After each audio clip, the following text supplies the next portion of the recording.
올가을에 파종할 쪽파 종구는 시장에 가서 구입해도 큰돈 들이지는 않습니다. 쪽파 재배를 처음 하는 텃밭에서는 이웃에서 나눔 받든가 아님 시장에서 구입합니다. 그렇지만 쪽파 재배를 해마다 하는 농가는 당연히 쪽파 종구를 만들어 심죠.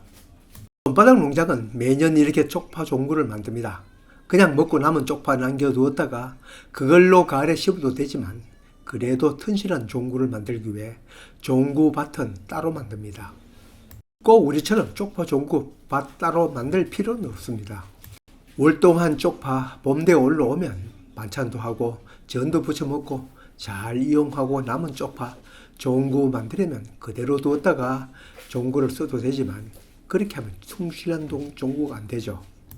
빈약한 종구라도 가을에 뿌리면 싹 올라옵니다. 그러나 종구가 튼튼할수록 싹도 힘차게 올라오고 분을도 많이 되고 내병성 즉 병충해도 강한 것은 당연합니다. 본 영상에서는 남은 쪽파를 튼실한 종구 만들기 위한 방법을 안내하려고 합니다. 먼저 할 일은 종구로 선정된 쪽파는 요소를 중심으로 비료를 자주 주어서 광합성을 많이 해서 뿌리의 양분 축적을 돕는 일이 그 첫 번째 할 일입니다. 한마디로 말해 통통한 종구를 만들기 위함이죠. 그 덕분인지는 몰라도 어떤 놈은 정말 대파만 합니다. 그런 것은 한 구덩이에 뿌리가 수가 적은 것인데 내년부터는 종구를 만들 쪽파는 여러 개를 심어서 거기에서 분을까지 생겨 비좁아지는데 심는 개수를 더 줄여야겠습니다. 다시 이렇게 한 이유는 있습니다. 작년에 여기서 생산한 종구가 모자라 시장에 따로 구입하기도 했었습니다. 그러다 보니 심을 때 좀 욕심을 내서 심은 것 같습니다. 올해는 충분한지 모르겠습니다. 손바닥만한 밭이지만 가을에는 비는 곳이 많고 재배한 쪽파는 나눔도 많이 하기 때문입니다. 두 번째 할 일은 꽃을 따주는 일입니다. 쪽파도 꽃이 피고 씨앗이 맺히는 놈이 있습니다. 어떤 식물이든지 꽃 피고 열매 맺는 데는 엄청난 양분과 에너지가 소모됩니다. 그 씨앗 직접 파종해 보지는 않았지만 쪽파는 종구로 번식하는 무성 번식법을 씁니다. 그러니 쓰지 못할 꽃은 보이는 대로 따주는 것이 도움됩니다. 한꺼번에 일시에 꽃이 피지 않기 때문에 오면서 가면서 보이는 대로 따줍니다. 이놈들도 시간이 지나면 들어누는 놈들이 생깁니다. 이건 백합과 작물의 특성입니다. 여름잠에 들어가겠다는 신호이죠. 들어누웠다고 캐면 안 됩니다. 아직 잎이 싱싱하기 때문입니다. 모든 식물은 휴면에 들어가기 전에 몸체에 남은 양분을 뿌리로 몽땅 옮기고 난 다음에 휴면에 들어가죠. 아주 철저한 놈들입니다. 이놈들도 들어누워 뿌리 양분 흡수 활동은 중단되고 잎과 줄기에 남아있는 양분들을 뿌리로 옮기고 있습니다. 이제는 캘 때가 되었습니다.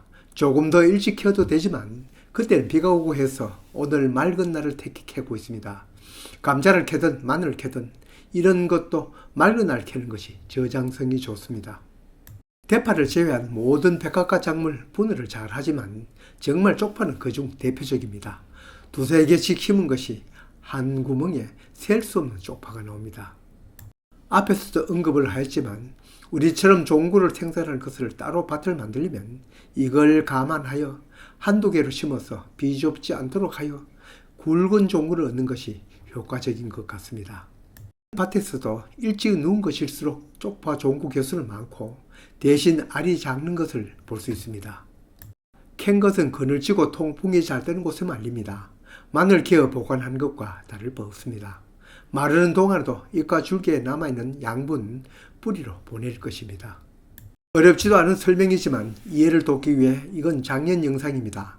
쪽파 대가 다 마르면 이제 다듬어야겠죠. 대를 제거하고 올가을에 심을 양보다 많을 경우에는 충실한 것만 고릅니다. 다듬은 종구는 양파 주머니 같은 통풍이 잘 되는 것에 담아 온도가 높은 곳에 보관합니다.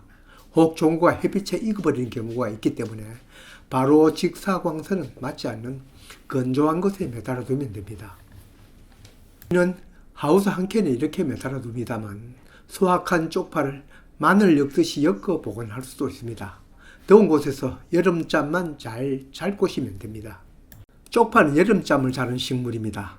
30도 이상의 온도에서 20일 이상 보관하는 것이 휴면에서 잘 깨어난다고 합니다. 심을 때는 9월 기후가 서늘해지면 심는 것이 발화도 잘 되고 그 이후 병충해도 적고 자랍도 좋습니다. 그렇다고 그 전에 심으면 안 되냐? 그건 아닙니다. 쪽파 좋은 거 수확하고 바로는 심지 않아 보았지만 여기 올라온 쪽파 7월 하순 정확하게 7월 27일 파종한 것입니다. 비좋게 파종한 것이지만 드문드문 발화하고 어떤 것은 늦게도 올라오는 것도 있습니다. 문제는 발화되는 것이 아니라 이후 관리입니다. 온갖 병에 온갖 벌레 다 달려듭니다. 쪽파는 아직 견디기 힘든 고온 여름인데 병충해는 오히려 더 세는 시기이기 때문입니다.